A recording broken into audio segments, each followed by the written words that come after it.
Усещането мога да го опиша най-вече с думата спокойствие, защото всеки дава най-доброто от себе си в сферата, от която е най-добър. И не говоря само за отношения между лекари.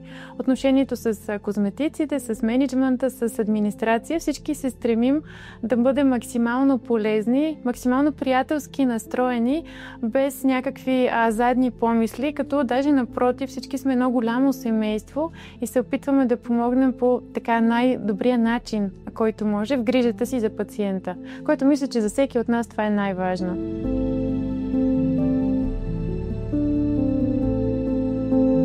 Аз искрено вярвам, че основният принцип на клиниката е човечност.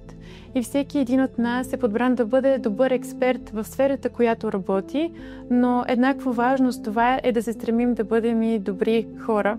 И наистина мисля, че се стараем да бъдем морални, да бъдем етични и двете качества така правят един професионалист истински.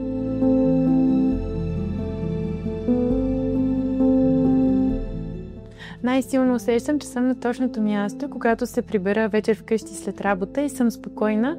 Съвестта ми е чиста, защото работата е отговорна. Аз съм дала най-доброто от себе си и всички около мен са се старали към тази цел.